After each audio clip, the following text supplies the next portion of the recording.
He's sort of a con artist who uses whomever is available to do a thing with, you know?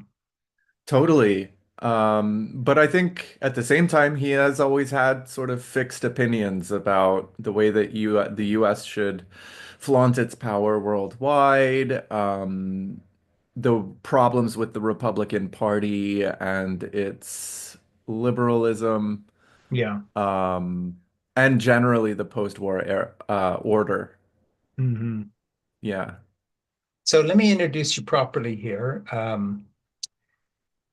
This is In Conversation with Frank Schaeffer, and I am Frank Schaeffer, and my guest is Dr. Alexander Reid Ross, Ph.D. Alexander is an award-winning geographer whose work includes scholarly research on resource management, journalistic investigations into transnational political networks, and professional reports on disinformation and the far right. Alexander is the author of a book which I have read and we're going to be talking about, Against the Fascist Creep. Do you have that book handy? Because I read mine on Kindle. I want to hold it up and wave it around, but I don't have one. No, I'm sorry. I gave my last one away. That's it. That's terrible. Okay, well, picture the book. We will mention the title again, Against the Fascist Creep. And I just talked before we started this podcast with Alexander about the fact that he was working on this book well before Donald Trump's first election, mentions Trump in the book. Um, and then since then, your book has become much too much for comfort of the moment because now we're into the second Trump presidency. And, you know, everything you talk about in the book, I wish it wasn't as relevant to the moment we're in as it is. So, you know, to have a book that you've written before Trump came along called Against Fascist Creep is pretty prescient and prophetic. Tell me a little bit of what you were saying a moment ago before we got going here. You were working on the book and you and your friends were talking and saying, oh, there's, you know, Trump thinks he might run. What do you think? And you know, trying to roll our mind back to the day when he wasn't a thing and was just kind of emerging, and then picking up on some of the themes that you talk about the book. So let's discuss the context in which you wrote the book. Why were you writing a book on fascism before Trump was even president and everybody was talking about the fact that we're sliding in that direction? You know, you're a geographer, you're a scholar. There's a lot of things you could be writing about. How did you approach this project to start with? What got this going back in the day? Well, I actually started writing this in relation to my work as a radical environmental activist back Yeah. in 2014. We were working on things like trying to stop megaloads from building up the Canada tar sands here in the Pacific Northwest. And I started to notice some, upsetting things about some of my fellow activists. And I started to read more about these kinds of strange currents that thrive within general populist subcultures and social Mm. movements. And that really kind of alarmed me, and I started to write about things to avoid if you're an activist. And that was kind of my intention with writing my book. It was to say none of these are bad necessarily, like radical egoism and individualism, or like ecology, or Yeah. like, even things like heathenism and like ancient mythical, I don't know, pantheism and stuff like that, all these kind of weird subcurrents that you find kind of flowing in and out of radical groups. I'm like, these aren't necessarily bad things, but they can go really, really dark places. And that Yeah. was kind And of the point. one of the things that's interesting in your book that I think differentiates it from many other things, and let me just say that Against the Fascist Creep is a terrific book. So first, it's really, really good, and I want to include it in our book club.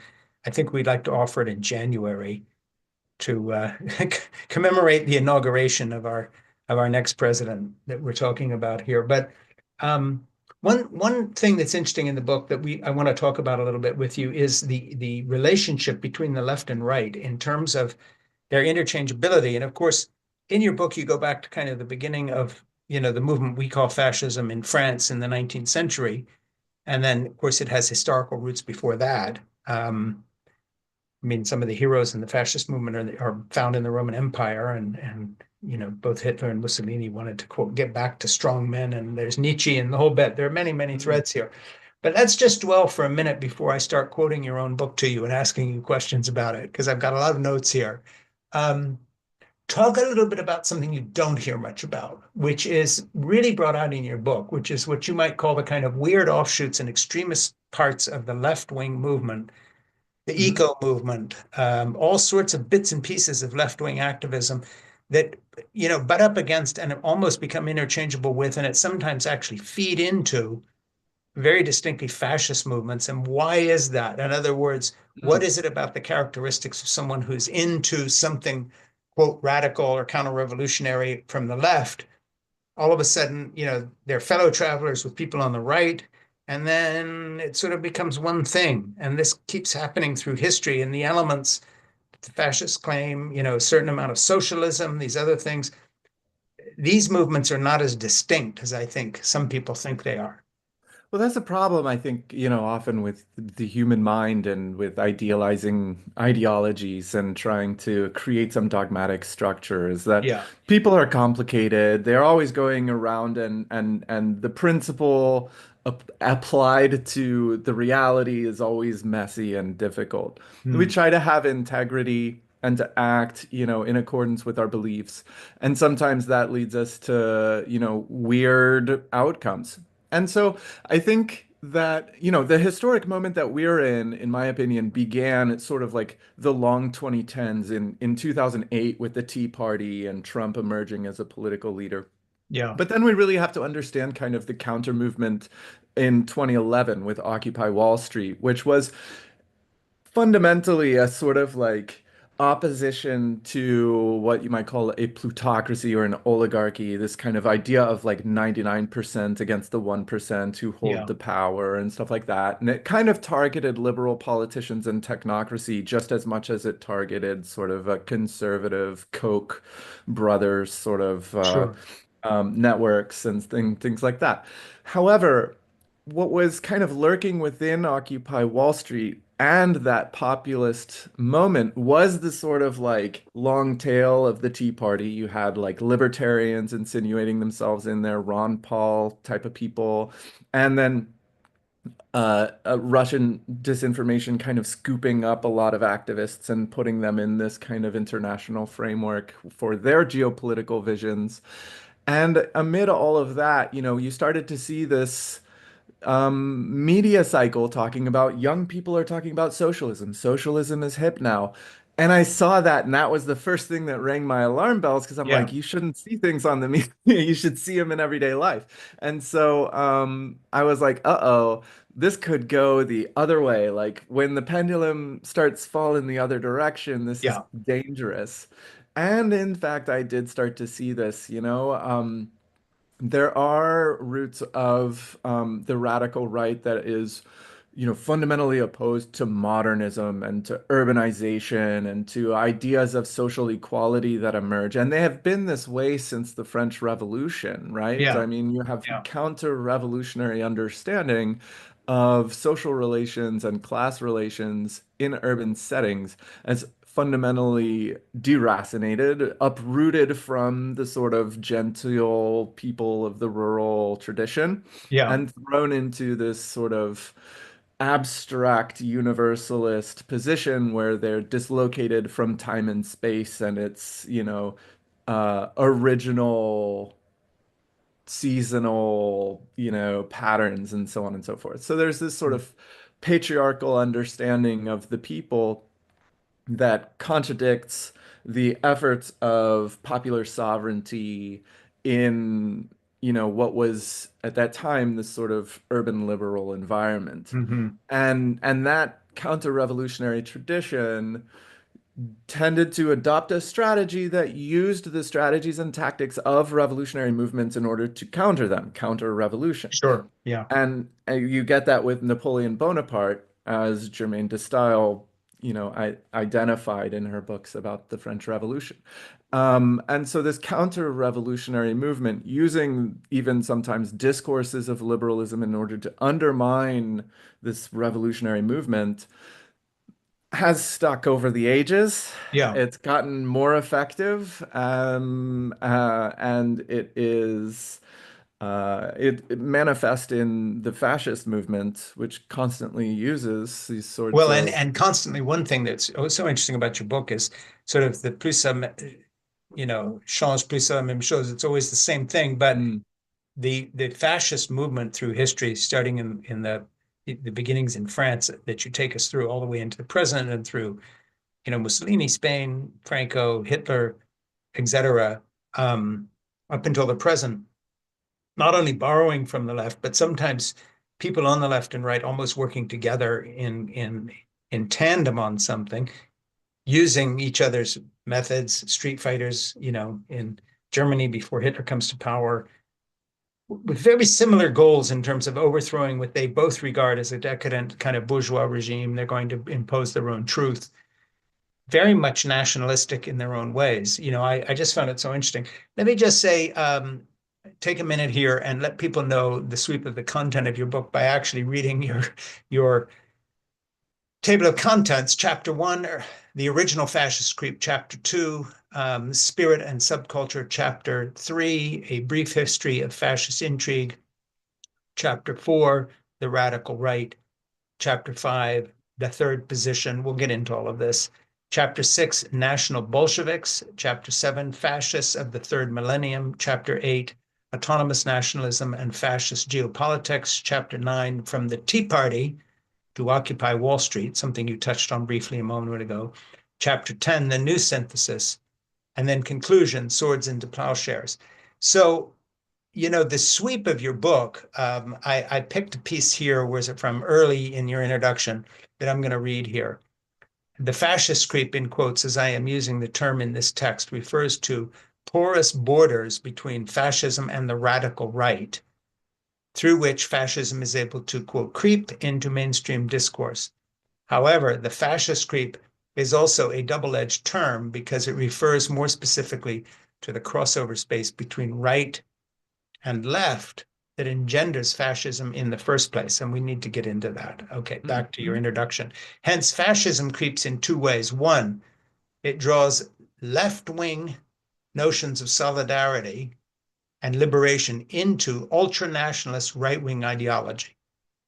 mhm, Two, at least in its early stages, fascists often utilize, quote, broad front strategies proposing a mass-based nationalist platform to gain access to mainstream political audiences and key administrative positions.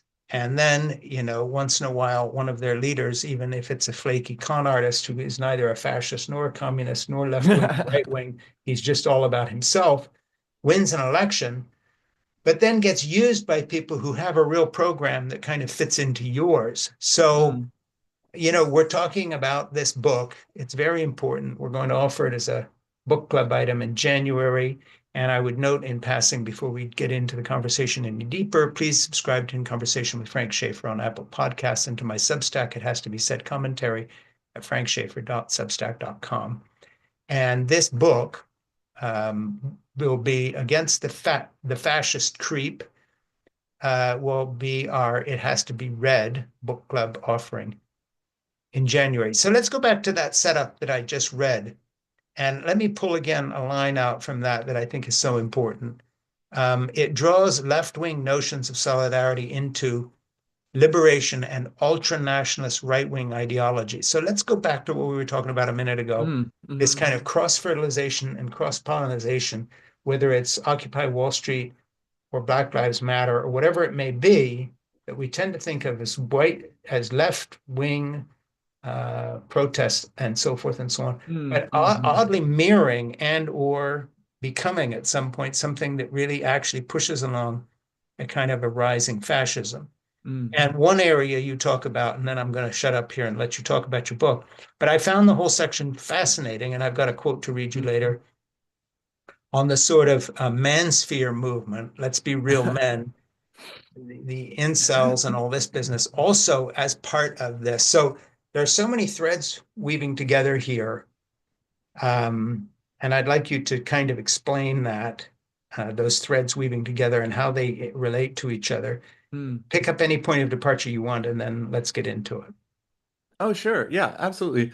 I mean, so one thing that's kind of stuck in my mind recently is this idea of the opposition between left and right as one between freedom and equality, where the right believes in total freedom for the individual and believes that equality holds that back, and the Mm, left believes in equality and, in the more radical instance, believes that equality should repress freedom, right? I think there's something to that in the sense of Noberto Bobbio's definition of the left wing as being fundamentally in favor of equality. That's fine. In favor of equality is good. And if we look back in United States history and look at people like the old Republican John Randolph saying, "I'm an aristocrat, I love freedom, and I hate equality," right? yeah, These are, John Randolph of Roanoke. So these are like pretty baked in understandings and distinctions that we've set up for ourselves. And I think sometimes they get a little bit messy. Like when we're talking about, for example, the sort of defining characteristic of fascism, we're looking straight at ultranationalism, right? hmm, This tendency to mythologize a past that's archetypal and mythological, and to try and sort of reconstitute it in the present through some sort of magical rebirth process yeah, where chauvinism can once again reign, and the man can dominate the family and the earth and so on. Now, there are, interesting ways that that can go. In one sense, nationalism can be very collectivist, right? yeah, So you can end up with what Mussolini had, which was a nationalist, syndicalist kind of political tendency, mm, where people like Arturo Labriola could just sort of operationalize something like a union movement where the workers would run all the factories, but they would all do it in the context of a national hierarchy with a sort of almost feudal leadership yeah, class in place. Um, of course, they didn't do that. As soon as they obtained power, they banned strikes and gained absolute control over the workers and rolled back all labor protections. Um, Similar with the Nazis, they promised that they would have this sort of like a nationalist union.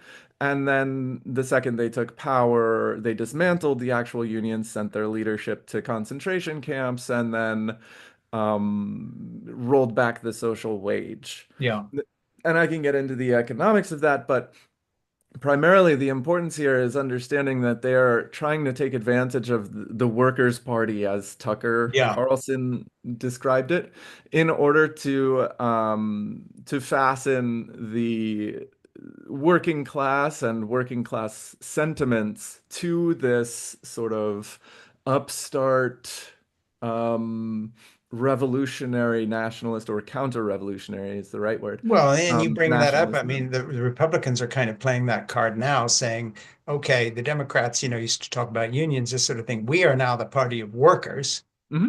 Oh yeah. and we represent the worker, and the Republicans, represent the man in the street and the worker, and the Democrats are all about university-based and media-based elites, and we actually represent you, the worker. So Hmm. what you're describing in the history of, say, National Socialism in Germany is literally unfolding here again in a slightly different context, but that kind of claim of representing the workers, while you have tech bros like Elon Musk who ban unions in his own shops, are part of this. So I just throw that in there. Keep going. Oh yeah, yeah, yeah, absolutely. And to carry on down that thread, I mean, if you look at the problem of tariffs, the left has in the past supported some degree of tariffs. Sure. In the United States, the famous American system of Henry Clay called for tariffs and they would sustain internal improvements like Hmm. roads and so on and so forth. But what Trump is calling for is tariffs plus austerity.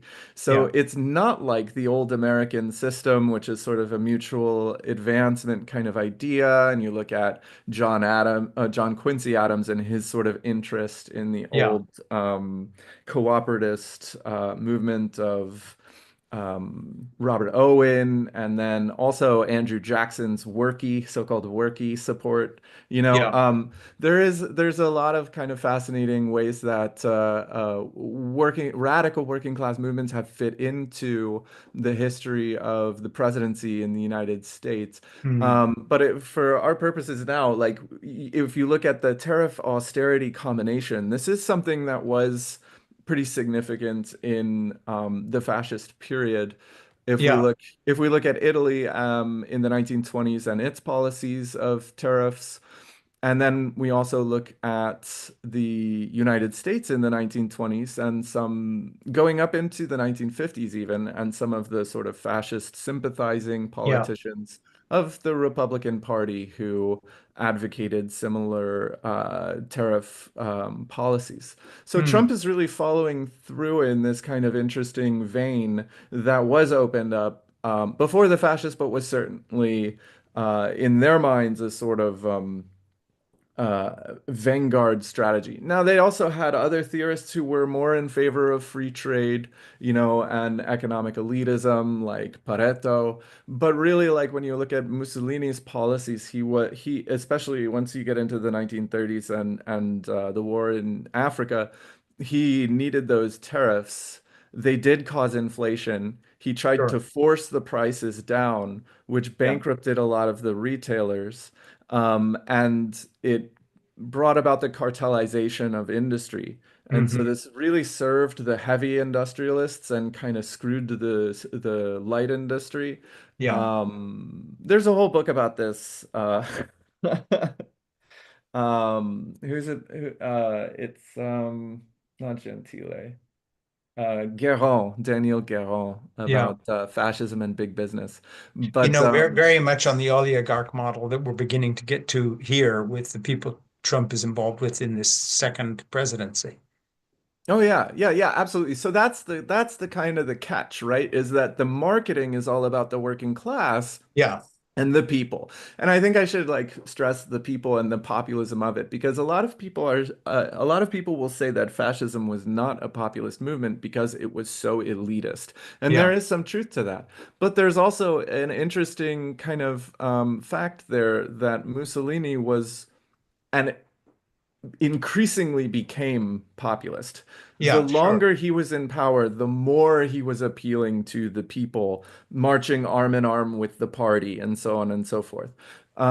He would criticize demagogues and all that kind of stuff, but then once he was in power, he became one. Very soon became one.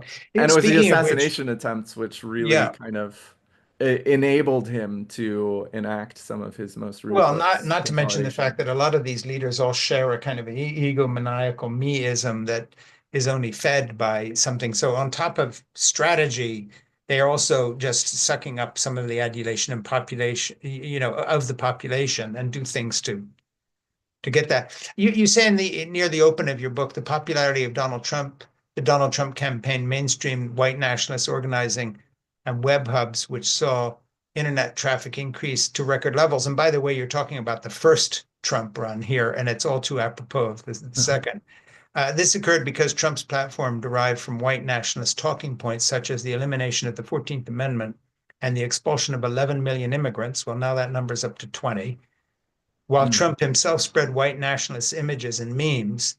What was exposed by Trump's campaign then was the increasing tolerance for white nationalist ideas among the mainstream, as well as the increasing radicalization of politics in the United States and the influence of fascism. Now, just mm. tell us again, when did you write those lines? Give us a year because it sounds like yesterday, but when did you What, write that? what chapter was that in? It's in the early stages of your book, maybe the introduction or the first chapter, I forgot. Yeah, it would have been 2016. It would have been early 2016, I think, because um, by mid 2016, we were already in edits and fact checking and all of that kind Yeah, of stuff. But I was writing stuff like that in late 2015. I wrote a whole series of articles about Trumpism yeah, and basically outlined all this stuff about Roger Stone yeah, everybody. and Roy Cohen and When you just talk about old friends of mine like Pat Buchanan, who I knew personally, and we used to talk all the time when I was in the religious right and strategize on how we could help each other and so forth. Let me just reintroduce you a second here. Alexander Reid, um, yeah, Alexander Reid Ross, I keep not doing the last bit, has written this book that we want to talk about here today, um, Against the Fascist Creep. And I want to jump into something in this book and get to it early so we have time to delve in a little bit. There's so many things that are interesting in this book. We're going to make it our January offering in our book club. And, I would just say this, if you want to understand the moment we're in, this is the book. It's very, very important. And it's not just a diatribe about Trump. In fact, Trump figures as a kind of a minor figure here, really, because it's about actually the rise of fascism starting really in the 19th century as we know it now until the present. One place, let's see, where is this in the book? I'm going to just tell you what part of the book it's in that, so people get an idea of. Yeah, this is like in page 260 or something like that. But let me just jump in and show you the wide range of the book and how pertinent it is to our moment. I'm reading from the book. At the forefront of the new synthesis of fascist theory and style is a white nationalist named Richard Spencer. As a young man, Spencer supported Pat Buchanan and Ross Perot, both of whom, by the way, I knew personally. Before turning toward the left in graduate school and studying the Frankfurt School, when his winding ideological path took him back to the right, it was tinged with the left's criticism of conventional conservatives. And again, I love the way you weave these two together. The left and right are not all that separate when it comes to what I'll call the kind of activist fringe sometimes. After abandoning his PhD studies for, quote, a life of thought crime, as Spencer found himself editing Buchanan's American Conservative, but left after his racist treatment of a rape scandal at Duke University.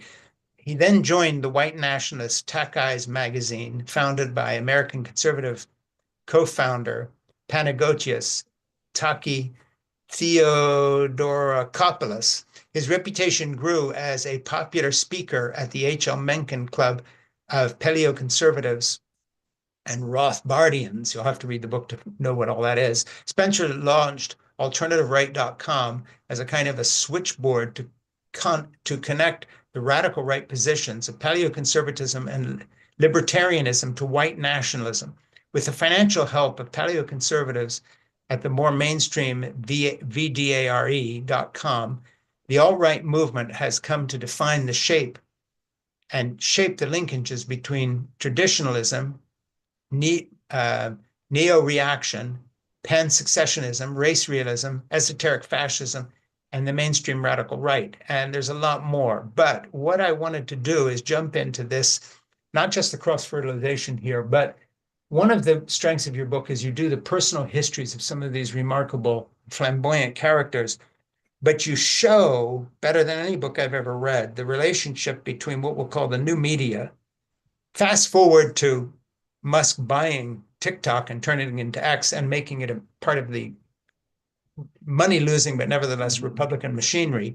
Yeah. Um, your book details sort of the precursor to that and really Mm. how the groundwork was laid for, uh, online life and, our phones, as it were, becoming the conduit of everything from the incels and the abuse of women to all sorts of other things. But let's talk for a minute simply about the correlation between the rise of fascism in America, this weird assortment of characters, and you can talk about some of them. One other thing that ties them all together is this kind of disdain of women. Yeah. And you find this everywhere in the movement right now. You find it in Trump's cabinet. Apparently, you have to either be accused of rape or some sort of sexual violation to even be considered. I'm only being slightly facetious. Talk a little bit about the rise of fascism, the treatment of women, the view of women, and how you tie this all in your book and some of the personal histories of these people you follow that are simply abominable, but at the same time have start having a sameness to them. It's like, oh, haven't I? Oh no, this is this guy, but it was very similar to this other guy. They all seem to be on this same treadmill. What is it about hating women, the rise of fascism, and our kind of plutocratic characters that are come forth in the new Trump administration? I mean, what's the deal here? Because it's like everything in your book is something that could be ripped from the headlines right now. These are all the same kind of people, and in some cases, literally the same people. Yeah, I think misogyny is a pretty good litmus test for, the quality of somebody's character. And this is why, I'm gonna just, slightly disagree that I think, left wing and right wing are very, very different. But at the same time, sometimes you get people who make this kind of big crossover. And there are threads that they can travel to explain that crossover. Yeah, But that is on the level of ideology, and it's often just making excuses for people who suck. yeah, And those people, are generally speaking, are misogynists, yeah, and racists and nationalists. But a lot of times, these are excuses that misogynists use to justify being awful people. yeah, Mussolini was a leftist, right? He was a radical leftist. yeah. Um, he claimed that he was sort of a worker before he became a left-wing organizer, but in fact, he was not like one of the calloused hands or what have you. Mm, He, though, had a history of abusing women, yeah, right? Before he turned into an ultranationalist. And, it looks like he probably got a little bit of money from various sources, industrialists, for example, to try and motivate Italy to join World War One, and that was the source of his break with the Socialist Party. So money has a lot to do with it as well, right? yeah. Incentivizing people away from the thankless, tasks of this sort of adventuristic and romantic Hmm. revolutionary life. And to maybe like transfer some of that romance and adventure into the cause of a nationalist awakening or what have you, right? So money, power, women, it's Scarface. Yeah, yeah. And so yeah, I think that the real sort of despicable patriarchic approach to women is at the source of reactionary politics. And what I mean by that, I already talked about this sort of like parochial kind of like rural agrarian idealism. And that's sort of just scratching the surface of where men who advance this idea of universal freedom just for themselves and for Yeah, no one else. yeah. Elon And Musk. yeah, exactly. Well, yes. There is Elon Musk, Elon has been one of these people who advances the notion of, the paterfamilias, right? That the male is responsible for the household, and that with, the left and the woke mind virus, it's all there to break up the family and all of that kind of stuff. Yeah. Well, he's been through a few families, right? He Yes. has a number of kids by different partners, and I don't think he's stopping, right? So Right. this is an issue of hypocrisy there. And I think you see more than hypocrisy in terms of Trump's associates, Yeah. the various scandals that RFK Jr. has been implicated in regarding, for example, his babysitter, and various members of the media. And then you also have, Well, not to mention levels of infidelity that drove one of his wives to suicide. right, well, it's all. like that just down the line, right? Yeah, but the funny thing is, and I don't want to dwell on this too much, but I literally, this is not a rhetorical question. You've studied this whole thing. These guys all could be ripped from any of the pages of history when it comes to the character of some of these fascist ideologues in terms of how they treated people individually, but what's with this unanimity of accusations, many of them, from very credible people, starting with Trump, but including all these people he's appointing, and one form or another of either sexual scandal and or much worse abuse of people and or much worse a kind of a unanimity of what do all these stories have in common? Oh, well, there's always a woman or women somewhere who have been mistreated, abused physically or sexually, and this just sort of seems to run through the whole gamut of these characters. And Hmm. it's just crazy. I mean, every Richard Spencer. administration has somebody like this. This administration has no one but people like this. Well, and I mean, it's not only the administration. It's you know, you talked about Richard Spencer. I mean, he was implicated in Yeah, abusing his ex-wife, right? yeah, Doing things like throwing her down the stairs, if I remember correctly. yeah, exactly. So yeah, it's a big problem, and again, this is one of those crossover issues. It's not just a right-wing thing. We No, of can't course sort not. of You know, self-satisfied, arms crossed, say, you look at those bad right-wingers. This is a guy thing, right? yeah, Men it's a guy. are terrible to women.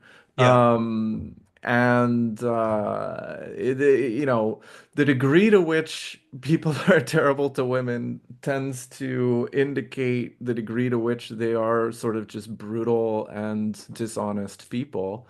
And yeah, that translates to a whole, lot of other political issues down the yeah. line. But then there is also the fact that the right wing signally advocates anti-women policies, Well, whereas and the they left advocate a tends not form of, to. these sort of former cage fighters who wind up as podcast hosts or whatever. There's a thing that runs through this that relates directly back into the ideals of the Roman centurion and empire, where basically, the Romans always win because when they lose, they come back and slaughter you. And there's this idea of strength which is antithetical, by the way, to the history of Christianity, which offered an alternative. I'm not saying that they didn't then sin against the alternative by hypocrisy, but nevertheless, what strikes me so much about the right today, paying lip service to their evangelical voters, and yet resurrecting what is essentially a pre-Christian Roman model of worship of male strength Mhm. that manifests itself very clearly in the treatment of all sorts of people. But Mm, the weak and the least of these and the last shall be first, all that yeah. Christian stuff is totally out of fashion with any of these folks, Yes. increasingly including with the so-called Christians who voted them in. Right. Yeah, I mean, there are complicated histories, right? I agree completely with your reading of the Christian faith. I kind of like the whole Pauline tradition. Um, Neither Jew nor Gentile, Greek nor, free nor slave, male nor female. I mean, that's the Pauline tradition. And except when he then reverted to being a Pharisee and living in the Roman Empire and said, "No, and by the way, keep your head covered and shut up in church" to women. So okay, that's there. not That's the there whole too. Pauline tradition. Yeah, that's part of it. The nice stuff. But yeah, exactly. No, no, no. That's what I mean. Like, it's a complicated historical tradition, and you get the Crusades, just like you get, weird outbreaks of heretical revolts and interesting, I think, spiritualist tendencies like the Franciscans. Yeah, Um, Really dynamic tendencies like the Jesuits. And of course the roots of what is basically the United States' civil religion, yeah. so Christianity has a whole lot, to recommend it, but it also has a very complicated history with, lots and lots of justifications for violence. Yeah, And so when you absolutely. see like things like the tattoo of Deus Vult, right, you think it immediately indexes sort of Islamophobic Yeah, desire to conquer the Holy Land and things like that. which are deep-seated within the Christian tradition. And at the same time, you're right when you talk about the sort of the male fantasies, right? Yeah. As Thulheit called it, this sort of like dreams of a mythical past, Yeah. the attempt to sort of resurrect um, this sort of carnal desire for brutality and torture. Well, and Uh, purity. We were better back sure. then. And Yeah. purity, which by the way was a Roman And thing too, because every purity of emperor that came violence. along was saying, we want to restore the purity that our forefathers in the Roman Empire had. Get away from all this decadence and get back to something pure and true and Roman. So the weird thing is, the Romans did this to themselves, and then of course we use Rome as the example, and then we want to always get back to this mythical past. Yeah, I mean, I think that's very fascinating. It's interesting today how prominent discourse is about the Roman Empire. Sure. People can't get enough of talking about the Roman Yeah, social one hears order, that. Hey, I want and to just jump into something else in the book that I found fascinating and open another door here. You talk in the book about the Jews are people that this has a lot to do with. We talk about the Holocaust and the rest, but I just want to read a passage.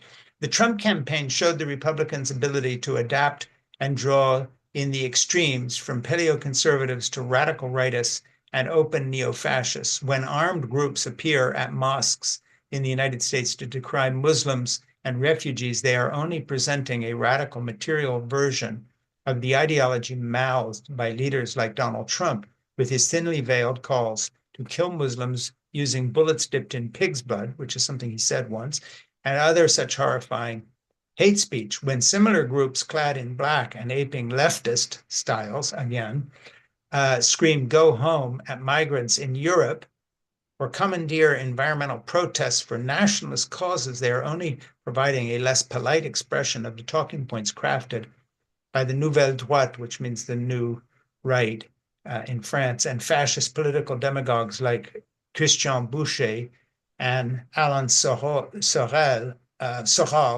who enter and leave radical right parties at will. Indeed, following the election of Trump, and again, this was his first election, traditional groups that like to maintain a viable distance from fascism, like the League of the South, that's in Europe, unraveled no, their, they're yeah, they're neo-Confederates, League of the yeah, South. that's right. Neo-Confederate. I'm getting mixed up with their French examples here. Unraveled their vague, uh, unraveled their vague disguise. Quote, once the globalist progressive coalition of Jews, minorities, and anti-white whites stops reeling in confusion from the results of yesterday's election, we can expect them to start striking back with trickery and violence. Um, Again, ripped from the headlines. This was about the last time Trump was elected. And then everything, all of this comes out of the woodwork. I kind of have a vision of a kind of a burbling substrata to American culture, sort of the mud at the bottom of the pond. But usually it stays at the bottom of the pond, and once in a while something bubbles up. But then this Trump cycle has somehow stirred the pond up, and now the whole thing is muddy. And the normalization of that kind of comment, reading that in your book Yeah. doesn't sound radical anymore because we're hearing it every day, even in some of the tweets that Musk and company are saying, "Oh yeah, that's right. They said it right." I mean, Mhm. so much of the unthinkable is happening now that it's as if what sounds extreme in your book and in the context of your book, written just before the first Trump presidency, is now so much part of the normal discourse. And that's before you even get into the kind of fictional areas of the internet and what's online with all the false information and so forth. So Mm. I want you to talk about that Jewish connection there for a while and the anti-Semitism that's in the whole thing. Um, while at the same time, the right is in America is sort of pro-Israel, quote unquote, in another way.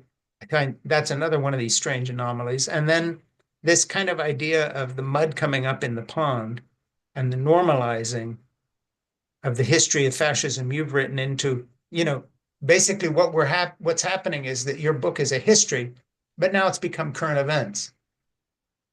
Yeah, I think the thing about anti-Semitism on the right is that there tends to be different currents, right? So there's a belligerently anti-Semitic current of the right wing, which was really embodied by Hitler's Nazi Party, right? Yeah. Um, and then there is a kind of pro-Israel part of the right wing, which sort of has its roots in evangelical Puritanism and goes Yeah. back to Cromwell. If you Sure. Cromwell and some of his supporters believed that England would bring the Jews back to the New Jerusalem, which they thought was England actually. Yeah. Anyway. So you get all these kinds of interesting turns and distortions with the British Israelites and things like that, which goes in awful anti-Semitic directions. And then you also get a kind of strange secular uh, sacralization of politics in Mussolini's fascist party, where Mussolini positioned himself in some ways as a protector of Jews before the race laws and before Yeah. he became basically leashed up by Hitler. You know, before Hitler got into power, Mussolini was sort of a different ruler. He was extremely brutal and terrible for working people in Italy. But he also didn't round up all the Jews and send them to concentration camps. Right. He sort of positioned himself in between the people in the fascist party like Prezzolini, who were vehement anti-Semites, and Giulio Avila, you know, people like that, on the Mm. one hand. And then on the other hand, you know, Jews who were in the fascist party of Italy, right? Yeah. You know, he tried to play this double game, but the power of Nazi Germany basically forced fascist Italy into rounding up all the Jews of Rome and sending them to concentration camps. Yeah. Um, so, so there's a complicated history, and I think with Trump, he sort of is attempting also to play both sides.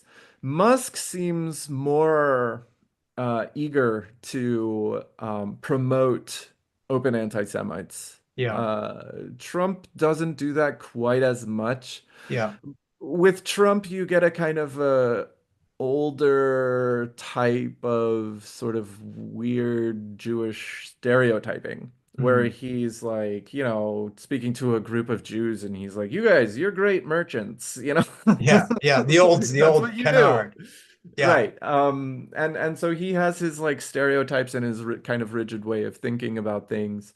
But he's not quite as eager, it seems, to castigate Jewish people, um, you know, to promote the castigation of Jewish people and to give it space to grow and fester.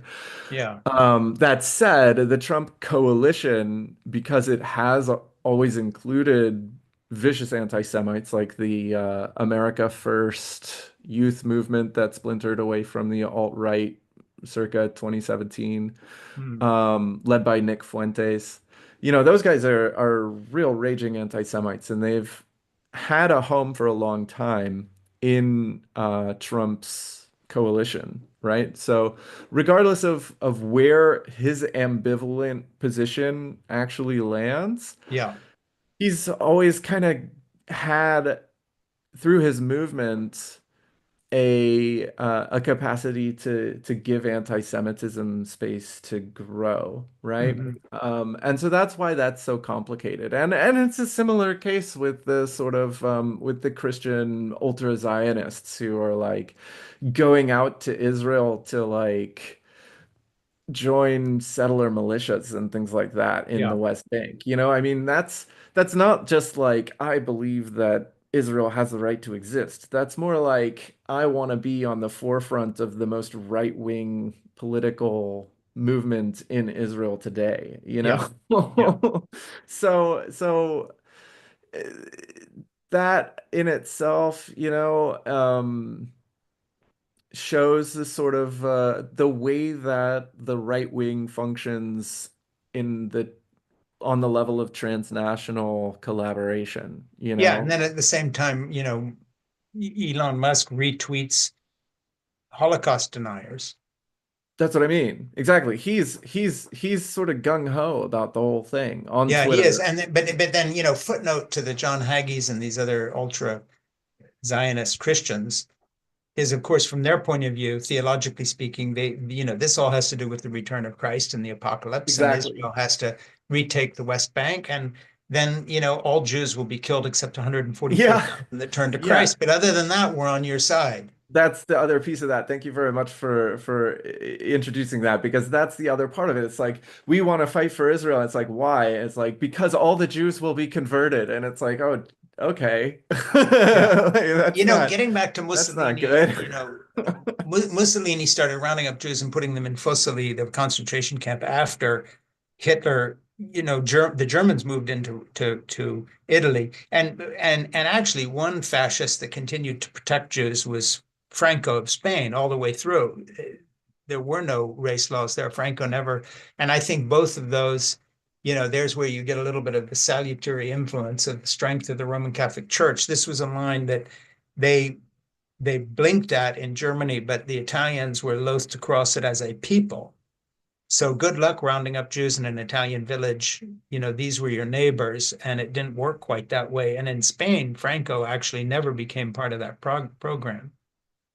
So Franco's a fascinating character, right? I mean, he had the anti-belligerence pact with the Nazis that was sort of the prototype that Stalin later used. Yeah.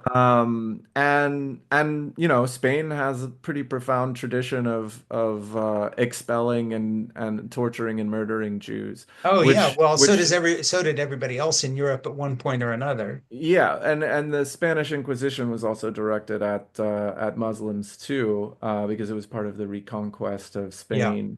And I think that the thing about Franco that made him a uniquely bloody dictator in his own right Yeah. was the fact that there was a civil war, which he started, more or Correct. less. And there's disputes, but he was the one who invaded Republican Spain. Yeah. And as a result of that civil war, Franco slaughtered more of his specifically political opponents Yeah. than Mussolini. Yeah. So that is kind of the interesting thing about the Franquista repression, right? Is that Yeah. it was tens and 100,000 people who were killed through the Civil War and the resulting Yeah, and by repression. the way, one of the things that came out of that repression was his affiliation with the extreme right in the Roman Catholic Church in Spain, which formalized itself in the Opus Dei movement, which now Mm. transplants into the United States in the Heritage Foundation and the people who are running it.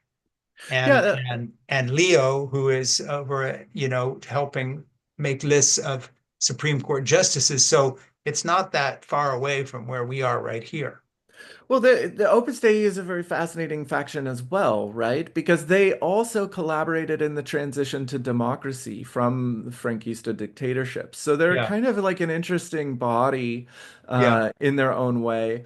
Um, and I think like the other thing about Franco to point out is his economic policy of autarky. Again, very kind of similar to Trump's position in the sense that Franco believed that Spain had to return to its sort of primal roots, economically speaking, and yeah, he's actually focused on agriculture and diverting water to his supporters in order to reward them, even though they yeah, lived in arid environments.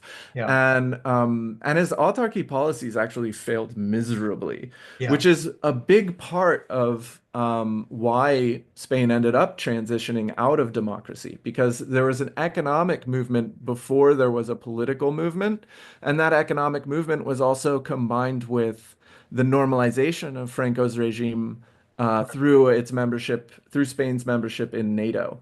Yeah, So basically, Franco's economy, his economic policies, failed.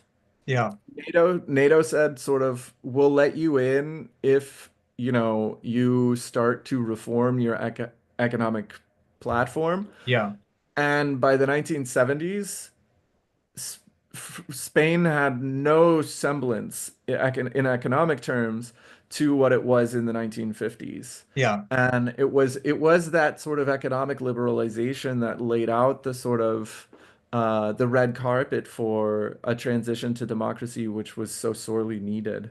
Yeah. Hey, I have a question for you. I'm going to go to some of the conclusions you draw in your book, and we'll talk about those that begin, although it has some roots in totalitarian political ideals that emerged from the Enlightenment.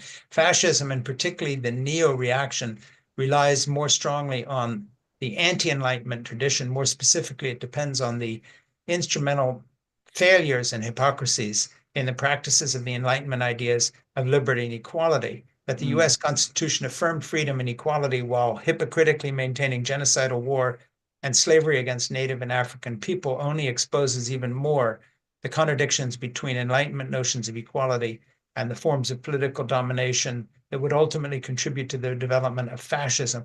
I find that a very interesting passage in two ways, first on the face of it, but again, it's one of these things where you could be talking about the critique of the Enlightenment now leveled by left-wing woke students on our college campuses who also don't like the Enlightenment because for them, anything that's not pure and totally unhypocritical is not valid. And of course, as an old 72-year-old guy who's been around the block a few times, my view of that is, well, good luck storming the castle, because if purity's your thing, you're going to have trouble getting anything done. And in that light, I want to ask you whether that kind of unintended subtext there is something you thought about, or am I just making shit up? No, I mean I'm a proud pinko. I'm left wing. That's Yes. Yeah. I think there are definitely people on the left who don't like me and who think, oh no, I'm just reactionary or something like that. And Yeah. that always happens. And so like I mean, I don't like walk around saying like I'm Mr. Woke, I'm woke to do. But I Yeah. also like, I feel like that term is typically sort of it's thrown around a little incautiously, or rather that it's used to describe the tendencies of marginal groups and Yeah. experiences, and take it pars pro toto to characterize an entire group, Yeah. which is exactly what the alt-right used to do and what brought them so much attention. Um, and Breitbart was their platform, right? Because Yes, exactly. what they would do is they would say, "Oh, look at this lady who's walking around her campus with a mattress on her back because she says she was sexually assaulted and nobody did anything about it. Like, Yeah. what a weirdo. Look at this person who, walks around with like cat makeup on her face or something, just like Sure. They kind of take the like margins and the this extremes. ludicrous thing. Oh, isn't that just what you see every day? No, Yeah. because I live in the suburbs and I'm not really exposed to those populations, but sure, I'll take your word for it. Those people are idiots, Must be ha ha happening all ha. the time. Must Let's happen go all the beat the time. crap out of them. That Yeah. was how it was in 2016. And so yeah, I just find like that's why I wrote it. Long Yeah. story short, because of what you just said, yes, I have a lot of experience arguing with people on the left about the Enlightenment and saying, no, I actually, I think that those are good principles, that we should actually have principles, and I am a universalist. I think what goes up comes down. There are Yeah. laws in this world that govern our behavior to a degree, that govern the natural world, and they can be bent, but you can't really break them. Yeah. Airplanes fly. We have Wi-Fi. Yeah. Vaccines work. There Yeah. are like certain things that you can't just say, oh, it's just triumph of the will all around. You know what I mean? Yeah. Yeah. And so, yeah, those are just sort of my principles. And I think like freedom and equality are intelligent principles that we ought to recognize, and we Yeah. ought to sort of hone our mental models, our models of the ways that we act and Yeah. understand and interpret things, on the basis of the fact that society works better when we acknowledge that we're all part of it, and that humanity is a social animal, if you will. And I'll get really like stupid and Aristotelian with you. But the point is, we live in a democracy for a reason. Democracy succeeds for a reason, Yeah. and we ought to maintain those principles that are at its basis. But unfortunately, it's always an imperfect operation, you Yeah. know? And yes, there's hypocrisy, and I have to mention that because it's true. And if we don't mention it, and if we don't return to the hard facts and realities of history, we won't be able to get any better, you Yeah. know? And it's the Republicans who want to say, no, everything was just great. There's no hypocrisy. Thomas Jefferson was pure, right? Yeah. And it's the left who says, no, Thomas Jefferson was an evil maniac, you know? And it's like, well, maybe things are kind of complicated, and we ought to recognize, aspirations and ideals and practical applications and people who were really compromised. Mm. Thomas Jefferson famously saying, with regards to slavery, Thomas Jefferson, a slave owner, saying that, we had the wolf by the ears and we couldn't let it go or it's going to eat us. You know what I Yeah. mean? Yeah. Like, He saw it coming, and so did and Adams, and Abigail Henry Adams wrote him Clay. letters about it. Yeah, Henry Clay, Yeah. Adams. I mean, all these guys, they didn't like slavery, but and yet they were slave owners. It's Yeah. like, why? Oh, well, it's England's fault. Well, there were problems, right? Yeah. Nobody did anything about it, and look what happened. So we have to acknowledge like our problems. We have to Mm. make them better, or else we're gonna end up in a lot of trouble. And so, with going back to anti-Semitism, because I have a tendency defensively, I'll admit, to say, well, on the right wing, this is da da da da da da, Sure. but on the left wing, we have anti-Semitism as well, and it's just like misogyny, right? We can't, again, stand back with our hands crossed and say, look at what the right is doing. This Sure. is just how they are. They say that about the left when it comes to anti-Semitism. Yeah. And you know what? Sometimes both of them are right. Yeah. We've got major problems with anti-Semitism in the West. I know a lot of places all over the world have anti-Semitism problems, but if we don't actually address it, then we're just as hypocritical as people who Yeah. we accuse, right? Yeah. So, Hey, I want to just make sure everybody understands that, again, this is Alexander Reid Ross, and he is an author, and we're going to feature his book in January in our book club. It has to be read. And the book is Against the Fascist Creep. And again, the last couple books and authors that we've been talking about here are sadly apropos of the moment. It's just amazing you wrote this book a few years ago, and it's probably only now that it's fully realized, in the sense that your book is not just prophetic, but who wants to read about the history of fascism, what it really is, and how it came about? Well, if you want to understand the American moment right now, maybe you do. So I would urge people to order this book. Um, you talk toward the end of your book, and you say that I'm just trying to read something here. Humanity struggled with the dilemma of contemporary nihilism. The dilemma of no dilemma, in a way, is long-standing and will not be overcome by political or spiritual promises of a solution. Pessimism in the era of climate change can only destroy the formulation of clear strategies for the survival of humanity. Ideas only exist insofar as they can be set into practice. Authoritarianism and its effective cycles of violence and revenge against those deemed unequal or weak can only be halted through the ethic of cooperation and mutual aid. Hope, you write, is the only way forward. And I think that's, you wrote those lines before Trump's reelection. And wow, did they leap off the page as I read them now? talk a little bit about hope being the only way forward and how you would argue for that, which of course I love the idea. Um, I'm wondering how you see that in the light of something that I've done some reading about, which is that human evolution really depended in terms of our society and structures less on the survival of the fittest idea than the survival of the friendliest, as in cooperation is it. That's the only reason anybody ever survives or any Hmm. culture survives. Hmm. And that I hear seemed to that. tie in with the ending of your book. So I just throw that out there. Yeah, that's I still believe that, you know? And it's not like a coping mechanism, right? Yeah. That's not because I think like, well, if that isn't true, then what else is there to live for? You know, that's not really the point. Um, it's for me, my kid is jumping in the bed. Hey, it's okay. It's okay. When we're talking about hope, hope just Yeah, walked through the door and you told her to right. go back. Yeah, I mean, we have our lives to live, right? Yeah. We have to sort of understand poetry and creativity and the way that life functions and our own belonging.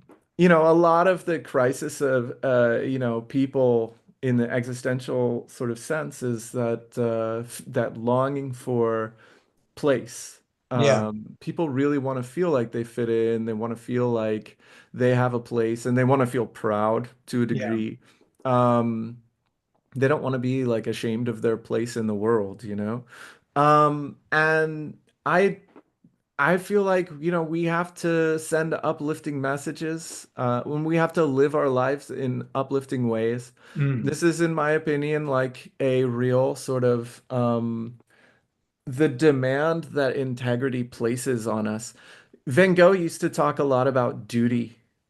Here's Yeah. an interesting example. I guess it just jumped into my head, but you know, work and duty, and the idea that like um, we're all in it together, and you've gotta follow your heart. You gotta do the things that you need to do and that you love to do. Yeah. Um, and keep your head up, right? So that's sort of like the way that I confront these challenges that we face. A lot of it comes through my experience as an opponent of the Second Iraq War when I was like 18 years old and just feeling constantly driven down by the news and just so like broken by everything, Yeah. you know, and climbing out of that, the only way I was really kind of able to confront and defeat just the daunting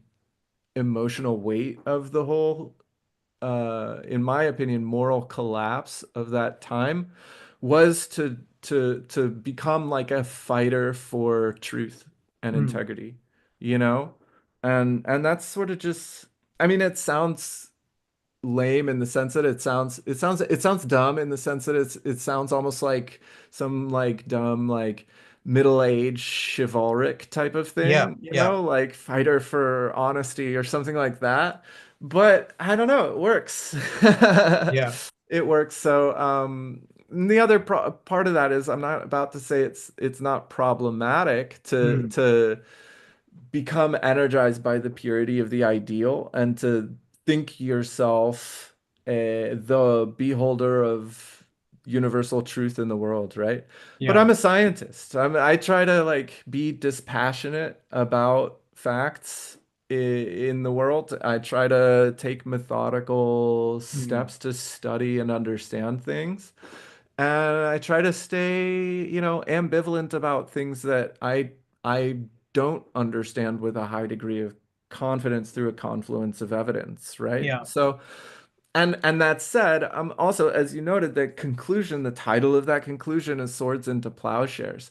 I'm Yeah. against war and I'm against violence. That doesn't mean that I don't think that it's ever worked in the sense of defending people's rights. Sure. Um, but in the sense that it's not my motivation, you Yeah. know, No, no, I and understand. it's not something that I like. Yeah. I think we need to struggle for integrity, of ourselves and of our society.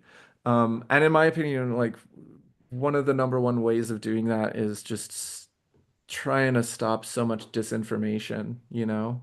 Yeah. I really feel like we need to have a reckoning with information as entertainment, with the allure of creating media for its own sake and for our own celebrity rather than for the sake of understanding the world, Yeah. you know? And I think we just generally need better aesthetics. Yeah. So last question that my producer Ernie Gregg just sent me, which apropos of what you were just saying, he's saying, "Well, what is the role of the media in an age of information overload, but also misinformation and false information? How do you see that?" The role is that it's totally changed the entire American party system. Yeah. I mean, if you look at like what a party system is, something of in the United States, a tendency to develop Manichaean political apparatuses Yeah. based on specific oppositional dynamics within society, along geographic lines, cultural lines, political, socioeconomic, and media plays, and it always has played Yeah. maybe the cardinal role in the American party system. Yeah. Very from Van Buren, right? From the formation of the Jacksonian phenomenon, Yeah. media has driven the party system. Well, now how do you see that? Because the media is us. We're the media now. I mean, Joe Rogan has more people listening to him at any one moment than MSNBC and Fox News combined. Yeah, yeah, I know. No, I know. And I think that this is something that has hoisted Trump to power, and Yeah, it's something that the Democrats are still trying to catch up to. to figure it out. Yeah, and the sooner that the Democratic Party does it, the better, because they have been kind of lagging behind in this whole Yeah, tendency, partly because the kind of entrepreneurial frontiersman kind of way that social media has been staked out and yeah. explored has been devastating Well, to and unlike the people's conventional media, there are no legal guardrails because they're not responsible for anything they publish. They just say, exactly. "Oh, somebody else put it online. We're not responsible for this beheading that just got stuck on, Facebook." Exactly. And when you look at the history of the American party system, you see like people who tend to try to scale back the constant propulsion of the grassroots, Yeah, in the United States are the ones who typically get crushed under the wheel. You yeah, look at the Federalists, the Whigs, the National Democrats. I mean, sure, these are the ones who were like, we're not so sure about westward expansion. We have to calibrate, like we have to kind of sure. be careful. And, all those parties were They get demolished. rolled over. They get Oh, rolled over. And so I yeah, think that the Democratic Party maybe needs to be a little less Whiggish yeah. and a little bit more sort of uh have a bit more of like a forward strategy in Hmm. understanding and developing a less Well, maybe formal. that can be your next book. Are you working on that? Actually, you got me. You got me. Good. Yeah, I think you I should. can't really talk about any, but Well, once it's done, get in touch with my producer, Ernie Gregg. Hey, do me a all right. favor. I'm going to sign off here in just a second. After I leave, please you stick around for a minute and talk with Ernie, our producer, because we're always looking for the names of people you think we should be interviewing. They don't have to be authors, just people you think have something to say maybe we don't know. All right. And then let me say one more time, this is In Conversation with Frank Schaeffer, and my guest today has been Alexander Reid Ross, and he has written a book that will be has to be read offering in January. It is called Against the Fascist Creep. If you want to understand where we are, read the book. It's really well done and incredibly informative, but also a real history of fascism starting back in the 19th century and beyond, and then up to our own period of history. Please subscribe to In Conversation with Frank Schaeffer on Apple Podcasts and to my Substack, It Has to Be Said, which is my regular commentary avenue that we do. Please subscribe on Substack and on YouTube, drive our numbers a little bit and help us. And we will reread, repush, relaunch your book in January. And in the meantime, good luck with whatever else you're writing, because I certainly just think your book on fascism is phenomenal. It's just such a document. Thanks so much, Frank. It's been a pleasure. Yeah, me too. This has been great.